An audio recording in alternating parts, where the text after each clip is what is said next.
Hello sir, ಹೇಗೆ? ಯಾಕೆ sir? ಏನು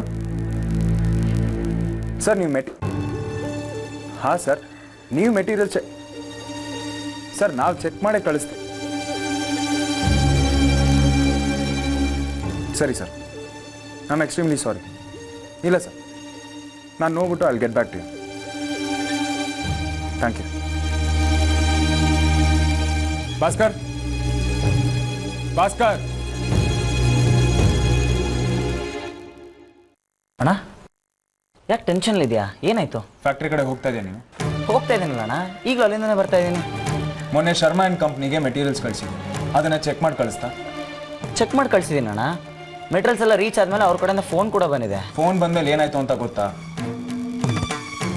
ಯಾಕಣ್ಣ, ಏನಾರು ಹೆಚ್ಚು ಕಮ್ಮಿ ಆಯ್ತಾ? ಹೆಚ್ಚು ಕಡಿಮೆ ಆಗೋದಲ್ಲ ಭಾಸ್ಕರ್, ಅಲ್ಲಿ ಕಳಿಸಿರೋ maximum materials rejected piece. Check ಮಾಡಿದೆ, ಯಾಕೆ ಕಳಿಸ್ತೀಯ ನೀನು? ಇಲ್ಲ ಅಣ್ಣ, ಎಲ್ಲ ಚೆಕ್ ಮಾಡೇ ಕಳಿಸಿದ್ದೀನಿ. ತಪ್ಪು ಮಾಡೋದು ತಪ್ಪಲ್ಲ ಭಾಸ್ಕರ್, ಗೊತ್ತಿಲ್ದಿರೋ ತಪ್ಪಿಗೆ ಕ್ಷಮೆ ಇದೆ, ಆದ್ರೆ ಅದೇ ತಪ್ಪನ್ನ ಸಮರ್ಥಿಸ್ಕೊಳ್ಳೋದು ದೊಡ್ಡ ತಪ್ಪು. ಯಾಕೆ ಸರಿಯಾಗಿ ಚೆಕ್ ಮಾಡದೆ ಕಳಿಸ್ತೇ ನೀನು? ಅಣ್ಣ ಅವತ್ತು 2 ದಿನ ಮಾತಾಡಬೇಡ. ನೀನ್ ಮಾಡಿರೋ ಬೇಜವಾಬ್ದಾರಿ ಕೆಲಸದಿಂದ ನಮ್ಗೆ ಎಷ್ಟೆಲ್ಲ ಲಾಸ್ ಆಗಿದೆ ಗೊತ್ತಾ? ಸೂರ್ಯ, ಏನಾಯ್ತು? ಭಾಸ್ಕರ್ ಯಾಕೆ ಬೈತಾ ಇದೀಯಾ? ಬೈದೆ ಸುಮ್ಮನೆ ಇರ್ತಾರ ಅಣ್ಣ? ಇವ್ನು ಚೆಕ್ ಮಾಡದೆ ಕಳಿಸಿರೋ ಮೆಟೀರಿಯಲ್ಸ್ ಇಂದ ನಮ್ಗೆ 50 ಲಕ್ಷ ಲಾಸ್ ಆಗಿದೆ.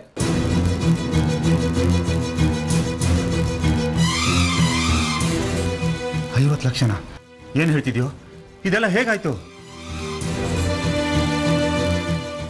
ನೋಡು, ಗೊತ್ತಾಗುತ್ತೆ.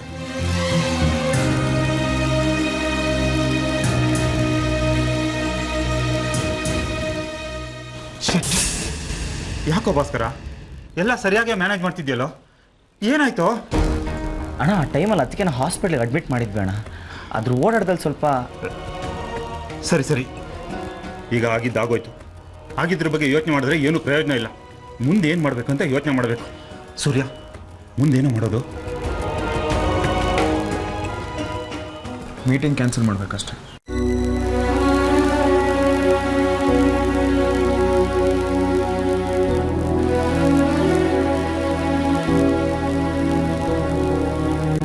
ಹಲೋ, ಹಾಂ ನೋಡಿ, ನಾಳೆ ನಡೀತಿರೋ ಅಷ್ಟೋ ಮೀಟಿಂಗ್ಸ್ನ ಪೋಸ್ಟ್ಪೋನ್ ಮಾಡಿಕೊಡಿ.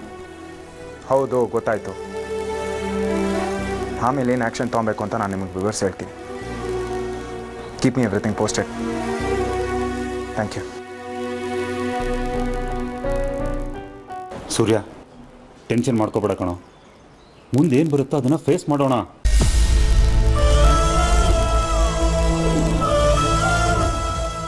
ಅಣ್ಣ, ಅದಕ್ಕೆ ನನಗೆ ನೀನು ಹೆಲ್ಪ್ ಬೇಕೋ?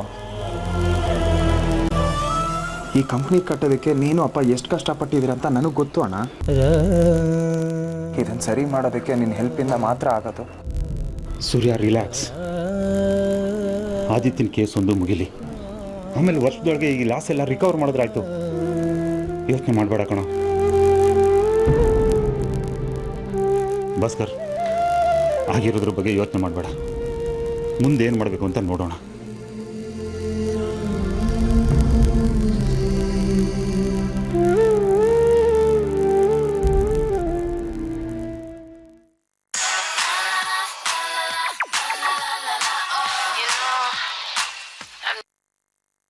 ಹಲೋ ಹಲೋ ರಾಖಿ, ನಾನು ಪರಿಮಳ ಮಾತಾಡ್ತಿರೋದು. ಹೇಗಿದೆಯಾ ಅಕ್ಕ? ನೀವಾ? ನಾನು ತುಂಬ ಚೆನ್ನಾಗಿದ್ದೀನಿ. ನೀವು ಹೇಗಿದ್ದೀರಾ? ನಾನು ಚೆನ್ನಾಗಿದ್ದೀನಿ. ನಿನ್ನ ಕಾಲಕ್ಕೆ ಪೆಟ್ಟು ಬಿದ್ದಿತ್ತಲ್ಲ, ಈಗ ಹೇಗಿದೆ ಕಾಲು ನೋವು? ನೋವೇನೋ ಇದೆ ಅಕ್ಕ, ಆದರೆ ಮೊದಲಿನಷ್ಟಿಲ್ಲ. ಸದ್ಯ ಅಷ್ಟಕ್ಕೆ ಎಲ್ಲ ಮುಗೀತಲ್ಲ. ನೋಡ್ಕೊಂಡು ಗಾಡಿ ಓಡಿಸೋದಲ್ವಾ? ಏನಾದರೂ ಹೆಚ್ಚು ಕಡಿಮೆ ಆಗಿದ್ರೆ? ನೋಡ್ಕೊಂಡೇ ಓಡಿಸ್ತಾ ಇದ್ದೆ ಅಕ್ಕ. ಸಡನ್ ಆಗಿ ಯಾರೋ ಒಬ್ಬ ಅಡ್ಡ ಬಂದ್ಬಿಡೋದ. ಆಗ ನನಗೆ ಗಾಡಿ ಕಂಟ್ರೋಲ್ಗೆ ಸಿಗ್ಲಿಲ್ಲ. ಹುಷಾರು ಕಣಮ್ಮ ರಾಕಿ. ರಾಕಿ, ನೀನೊಂದು ಕೆಲಸ ಮಾಡು, ನೀನು ಇಲ್ಲಿಗೆ ಬಂದ್ಬಿಡು. ಅಲ್ಲಾದರೆ ನಿಮ್ಮಮ್ಮ ಒಬ್ಬರೇ ಎಲ್ಲ ಮಾಡಬೇಕು. ಇಲ್ಲಿ ಒಬ್ಬರಿಲ್ಲ ಅಂದರೆ ಇನ್ನೊಬ್ರು ಇದ್ದೇ ಇರ್ತೀವಲ್ವಾ? ಅಮ್ಮಂಗೆ ಕಷ್ಟ ಆಗ್ತಾ ಇರೋದೇನೋ ನಿಜ. ಆದ್ರೆ ಗೀದ್ರೆ ಎಲ್ಲ ಬಿಟ್ಬಿಡು. ಇದು ನಿನ್ನ ಮನೆ ಕಣೆ. ನಿನ್ನ ಮನೆಗೆ ಬರೋದಕ್ಕೆ ನಿಂಗೆ ಯಾಕೆ ಸಂಕೋಚ ಹೇಳು? ಸರಿ, ನಾನು ಇನ್ನೊಂದು ವಿಷಯ ಕೇಳಬೇಕಾಗಿತ್ತು. ನಾಮಕರಣಕ್ಕೆ ಯಾಕೆ ಬರಲಿಲ್ಲ ನೀನು? ಕರೆದ್ರೆ ತಾನೇ ಬರೋದಕ್ಕೆ. ನನಗೆ ಯಾರು ಫೋನೇ ಮಾಡಿಲ್ಲ ಗೊತ್ತಾ? ಯಾರು ಫೋನ್ ಮಾಡ್ಲಿಲ್ವಾ? ಅಷ್ಟೇ ಅಲ್ಲ ಅಕ್ಕ, ಕಾಲಿಗೆ ಪೆಟ್ಟು ಬಿದ್ದಿದೆ, ಕ್ರೇಪ್ ಬ್ಯಾಂಡೇಜ್ ಹಾಕೊಂಡು ಒದ್ದಾಡ್ತಾ ಇದ್ದೀನಿ. ಯಾರಾದ್ರೂ ಒಬ್ರಾದ್ರೂ ಫೋನ್ ಮಾಡಿ ಹೇಗಿದ್ಯಾ ಅಂತ ವಿಚಾರಿಸಿದ್ರ? ಏನು, ಅದನ್ನ ಕೇಳೋದಕ್ಕೂ ಯಾರು ಫೋನ್ ಮಾಡಿಲ್ವಾ? ಇಲ್ಲ ಅಕ್ಕ, ನಾನು ಆ ಮನೆ ಸೊಸೆ ಹೌದೋ ಅಲ್ವೋ ಅಂತ ನನಗೆ ಡೌಟ್ ಆಗ್ತಾ ಇದೆ. ನಿಂಗೆ ಅಲ್ಲಿದ್ಕೊಂಡು ಸಂಶಯ ಶುರುವಾಗಿದೆ, ಆದರೆ ನಂಗೆ ಇಲ್ಲಿದ್ಕೊಂಡೆ ಆ ಡೌಟ್ ಇದೆ. ಅಕ್ಕ, ಏನು ಹೇಳ್ತಾ ಇದ್ದೀರಾ ನೀವು? ಏನಿಲ್ಲ ಬಿಡು ರಾಕಿ, ಏನು ಹೇಳೋದು, ಏನು ಹೇಳ್ದೇ ಇರೋದೇ ಒಳ್ಳೇದನ್ನಿಸ್ತಾ ಇದೆ. ಅಕ್ಕ, ನೀವು ನನ್ನ ಹತ್ರ ಏನೋ ಮುಚ್ಚಿಡ್ತಾ ಇದ್ದೀರಾ. ಏನಾಯ್ತು ಅಂತ ಸರಿಯಾಗಿ ಹೇಳಿ ಅಕ್ಕ. ಏನಿಲ್ಲ ರಾಕಿ, ಆ ಆರ್ತಿ ಗಂಡು ಮಗು ಹುಟ್ಟಿದಾಗ್ಲಿಂದ ಅವಳನ್ನ ಹಿಡಿಯೋರೆ ಯಾರೂ ಇಲ್ಲ ಅನ್ನೋಂಗೆ ಆಗ್ಬಿಟ್ಟಿದೆ. ಇನ್ನು ಅತ್ತೆ ಕತೆ ನಿನಗೆ ಗೊತ್ತಿದೆಯಲ್ಲ, ಮೊಮ್ಮಗ ವಂಶೋದ್ಧಾರಕ ಅಂತ ಅವಳನ್ನ ತಲೆ ಮೇಲೆ ಕೂರ್ಸ್ಕೊಂಡು ಮೆರೆಸ್ತಾ ಇದ್ದಾರೆ. ನನಗೆ ಇಬ್ಬರು ಹೆಣ್ಮಕ್ಳು, ನೀನು ಇನ್ನೂ ಓದ್ತಾ ಇದೀಯಾ, ಮಕ್ಕಳು ಲೇಟು, ಅದಕ್ಕೆ ನಾವಿಬ್ಬರು ಅವ್ರ ಲೆಕ್ಕಕ್ಕೆ ಇಲ್ದಂಗೆ ಆಗ್ಬಿಟ್ಟಿದ್ದೀವಿ. ಏನಕ್ಕ ಹೀಗೆ ಹೇಳ್ತಾ ಇದ್ದೀರಾ? ನನಗೆ ನಂಬೋಕೆ ಆಗ್ತಾ ಇಲ್ಲ. ಅತ್ತೆನೂ ಆರ್ತಿ ಅಕ್ಕನೂ ಇಬ್ರು. ನಿಮ್ಮ ಆರ್ತಿ ಅಕ್ಕನ್ನ ಈಗ ನೋಡಂತೆ ಬಾಮ್ಮ, ಈ ಮನೆಗೆ ಮಹಾರಾಣಿ ಅಂತ ಮೆರೀತಾ ಇದ್ದಾಳೆ. ಮೊನ್ನೆ ಫಂಕ್ಷನಲ್ಲಿ ಭಾಸ್ಕರನ್ ನೋಡಬೇಕಾಗಿತ್ತು. ಕೂಲಿ ಕೆಲಸ ಒಂಥರ ಕೆಲಸ ಮಾಡ್ತಿದ್ದ. ನನ್ನ ಗಂಡನ ಕತೆ ಕೇಳಲೇಬೇಡ. ಆರ್ತಿ ಯೋಗಕ್ಷೇಮ, ಆದಿತ್ಯ, ಕೋರ್ಟು, ಇಷ್ಟೇ ಅವ್ರ ಪ್ರಪಂಚ ಆಗ್ಬಿಟ್ಟಿದೆ. ಇಷ್ಟೆಲ್ಲ ನಡೀತಾ ಇದೆಯಾ? ನನಗೆ ಗೊತ್ತಿರಲಿಲ್ಲ. ಅಷ್ಟೇ ಅಲ್ಲ, ಮೊನ್ನೆ ಸೂರ್ಯ ಭಾಸ್ಕರನ್ ಬಾಯಿಗೆ ಬಂದಂಗೆಲ್ಲ ಬೈದಾಕ್ಬಿಟ್ಟ. ಯಾಕಂತೆ? ತುಂಬ ಲಾಸ್ ಆಗ್ಬಿಟ್ಟಿದೆಯಂತೆ. ಅದೇನೋ ಬಿಸ್ನೆಸ್ನ ಸರಿಯಾಗಿ ನೋಡ್ಕೊಳ್ತಿಲ್ಲ ಅಂತ. ಅವನ ಹೆಂಡತಿ ಹಾಸ್ಪಿಟ್ಲಲ್ಲಿದ್ಲು, ಎಲ್ಲರೂ ಅವ್ರ ಸೇವೆ ಮಾಡಿಕೊಂಡು ಯಾರೂ ಆಫೀಸಿಗೆ ನೆಟ್ಟಿಗೆ ಹೋಗಿಲ್ಲ. ಅದನ್ನು ಹೇಳೋದಕ್ಕೂ ಬಿಡಲಿಲ್ಲ ಸೂರ್ಯ. ಪಾಪ ಭಾಸ್ಕರ ಏನು ಮಾತಾಡದೆ ಸುಮ್ಮನೆ ನಿಂತಿದ್ದ ಗೊತ್ತಾ. ಆದರೆ ನೀನು ಇಲ್ಲಿದ್ದಿದ್ರೆ ಅದನ್ನೆಲ್ಲ ತಡಿಬೋದಾಗಿತ್ತಲ್ವಾ? ಅದಕ್ಕೆ ಹೇಳ್ತಾ ಇರೋದು, ನೀನು ಇಲ್ಲಿಗೆ ಬಂದ್ಬಿಡು. ನಾಳೆನೇ ಬರ್ತೀನಿ ಅಕ್ಕ, ಇನ್ನು ಖಂಡಿತವಾಗ್ಲೂ ಲೇಟ್ ಮಾಡೋದಿಲ್ಲ. ಬಾಯ್.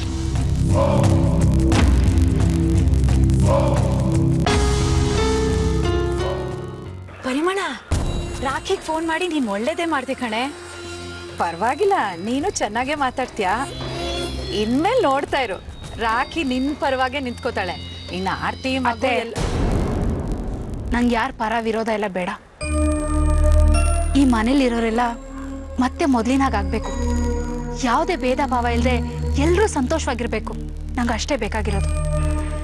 ನೀನು ಹೇಳ್ತಿರೋದೇನೋ ಸರಿನೇ, ಆದರೆ ಅವರೆಲ್ಲ ಆ ರೀತಿ ಬದಲಾಗ್ತಾರೆ ಅಂತ ಅನ್ಸುತ್ತಾ ನಿನಗೆ? ನಿನ್ಗೆ ಅನಿಸ್ತಿರ್ಬೋದು ಪರಿಮಳ, ಯಾಕೆ ಅತ್ತೆ ಯಾವಾಗಲೂ ನಮ್ಮ ಮಧ್ಯೆನೇ ಜಗಳ ತಂದು ಹಾಕ್ತಾರೆ ಅಂತ. ನಾನು ಇಷ್ಟೆಲ್ಲ ಮಾಡ್ತಾ ಇರೋದು ನಿನ್ಗೋಸ್ಕರ ಕಣೆ. ನಾನು ಚಿಕ್ಕ ವಯಸ್ಸಲ್ಲೇ ಗಂಡನ ಕಳ್ಕೊಂಡೆ. ಮಕ್ಕಳ ಭಾಗ್ಯ ಅಂತೂ ಕೇಳ್ಕೊಂಡೇ ಬಂದಿಲ್ಲ. ಗಂಡನ ಮನೇಲಿ ಯಾರಿಗೂ ಬೇಡವಾಗಿ ಅನಾಥಲಾಗಿ ಈ ಮನೆಗೆ ಬಂದು ಸೇರ್ಕೊಂಡೆ. ಆದ್ರೆ ನೀನ್ ಹಾಗಲ್ವಲ್ಲ, ಎಂಥ ಒಳ್ಳೆ ಗಂಡ ಇದ್ದಾನೆ, ಮುತ್ತಿನಂಥ ಮಕ್ಕಳಿದ್ದಾರೆ. ಆದ್ರೆ ಈ ಮನೇಲಿ ನಿನಗೆ ಸಿಗ್ಬೇಕಾದ ಸ್ಥಾನ, ಮಾನ, ಗೌರವ ಎಲ್ಲ ಸಿಗ್ತಾ ಇದೆಯಾ? ಯೋಚನೆ ಮಾಡು.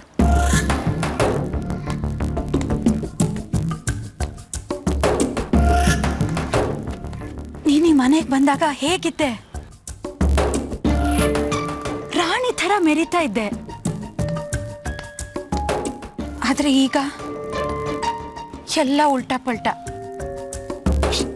ನಮ್ಮ ಅತ್ತಿಗೆ ಅಂತೂ ನಿನ್ನ ಮಕ್ಕಳು ಅವ್ರ ಮೊಮ್ಮಕ್ಕಳೇ ಅಲ್ವೇನೋ ಅನ್ನೋ ಹಾಗೆ ಆಡ್ತಾರೆ. ಹೌದು ಅತ್ತೆ, ಈಗೀಗ ನನಗೂ ಆ ಸಂಶಯ ಬರ್ತಿದೆ. ಅನ್ನಿಸ್ತಾ ಇರತ್ತಾ? ಹೆತ್ತು ಹೊಟ್ಟೆ ಕಣೆ ನಿಂದು, ಸಂಕಟ ಆಗೇ ಆಗತ್ತೆ. ನಮ್ಮ ಅತ್ತಿಗೆ ಮಾತ್ಗೂ ಏನ್ ಹೇಳ್ತಿರ್ತಾರೆ ಹೇಳು? ಈ ಮನೆಗೆ ವಾರಸುದಾರ ಹುಟ್ಟದ, ವಂಶೋದ್ಧಾರಕ ಹುಟ್ಟದ ಅಂತ. ಏನ್ ಹಾಗಂದ್ರೆ ಅರ್ಥ ಯೋಚನೆ ಮಾಡಿದ್ಯಾ? ಆಸ್ತಿ ಎಲ್ಲ ಈಗ ಹುಟ್ಟಿರೋ ಮಗುಗೆ ಅಂತ ತಾನೇ?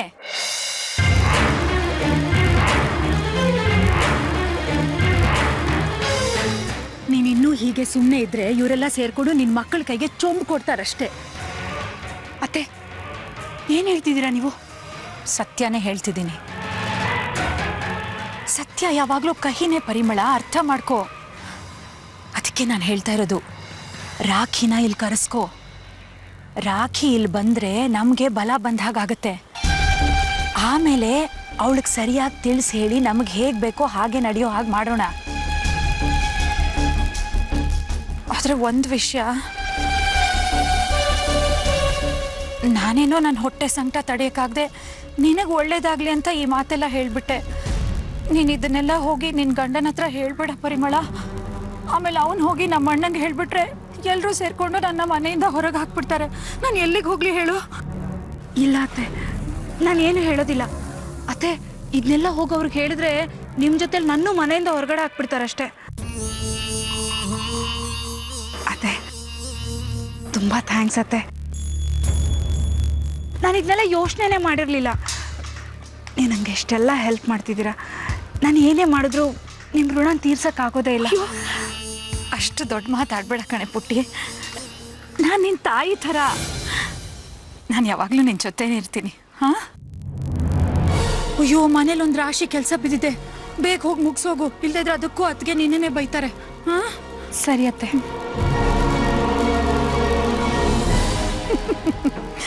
ಆರ್ತಿ, ಹೆರಿಗೆ ಆದ ಕೂಡಲೇ ಗೆದ್ದುಬಿಟ್ಟೆ ಅಂತ ತಿಳ್ಕೊಂಡ್ಯಾ? ಏನು ಈ ಮನೆಗೆ ಹೀರೋಯಿನ್ ಆಗಕ್ಕೆ ಹೊರಟಿದ್ಯಾ? ಅದು ಹೇಗಾಗ್ತೀಯೋ ನಾನು ನೋಡೇ ಬಿಡ್ತೀನಿ.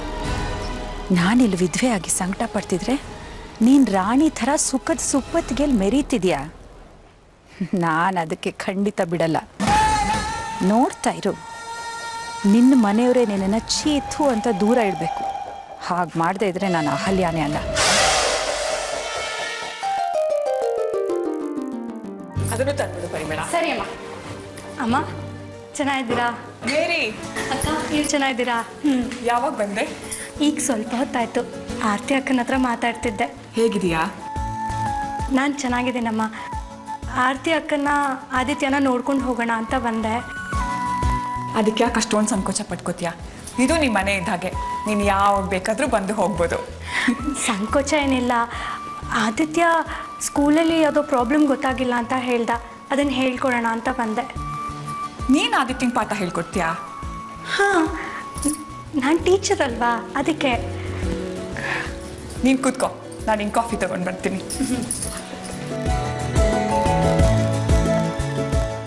ಮೇರಿ, ನಮ್ಮ ಆದಿತ್ಯ ಯಾವುದ್ರಲ್ಲೂ ವೀಕೇ ಇಲ್ಲ, ಎಲ್ಲದರಲ್ಲೂ ಔಟ್ ಆಫ್ ಔಟು. ಹೀಗಿರುವಾಗ ಅವ್ನಿಗೆ ಅರ್ಥ ಆಗಲಿಲ್ವಂತ. ಕೆಲವೊಂದು ಪ್ರಾಬ್ಲಮ್ಸೇ ಹಾಗೆ ಅಕ್ಕ, ಅವರು ಒಂದೇ ಒಂದು ಸಲ ಹೇಳಿಕೊಟ್ಟಿರ್ತಾರಲ್ವಾ, ಅದಕ್ಕೆ ಅರ್ಥ ಆಗಿರಲ್ಲ ಅಷ್ಟೇ.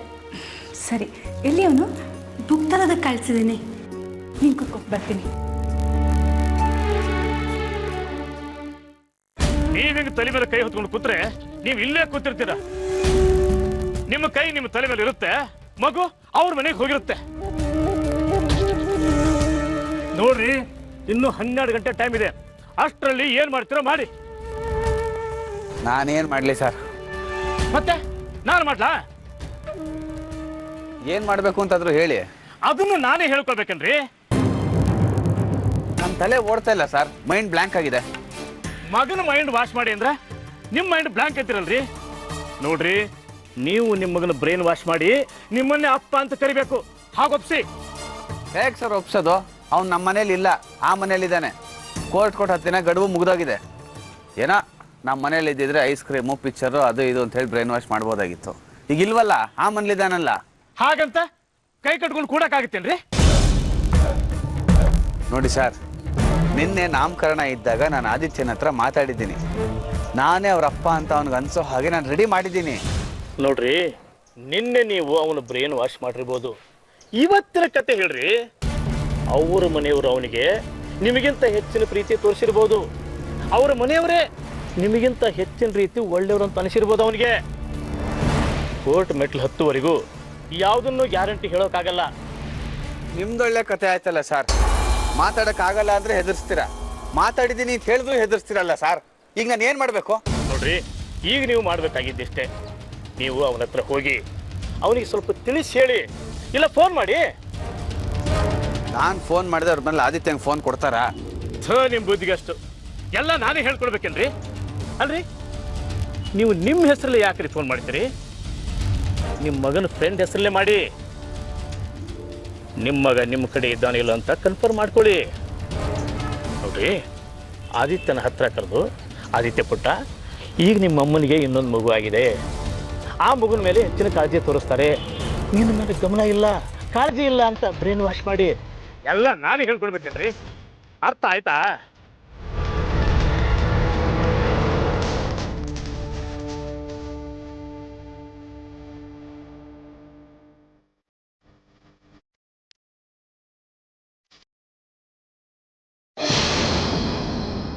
ಈಗ ಹೇಗಿದೆ? ಎಲ್ಲ ಅಡ್ಜಸ್ಟ್ ಆಗ್ತಿದೆ ತಾನೆ? ನಾನೇ ಅಡ್ಜಸ್ಟ್ ಆಗಬೇಕಲ್ಲ ಅಕ್ಕ. ಆಂಟಿ ಅಂಕಲ್ ನಂಗೆ ತುಂಬ ಸಪೋರ್ಟ್ ಮಾಡ್ತಿದ್ದಾರೆ. ಈಗ ಅವ್ರಿಗೊಂದು ಹೊಸ ಆಸೆ ಶುರುವಾಗಿದೆ. ಆಸೆನಾ? ಏನದು?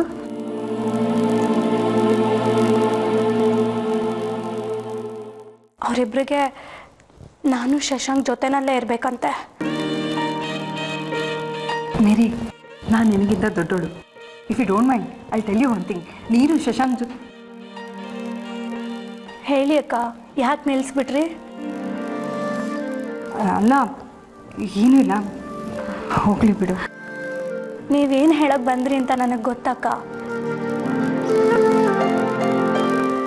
ನಾನು ಶಶಾಂಕ್ ಜೊತೆನಲ್ಲೇ ಇರಬೇಕು ಅಂತ ಹೇಳ್ತಾ ಇದ್ದೀರಾ ಅಲ್ವಾ?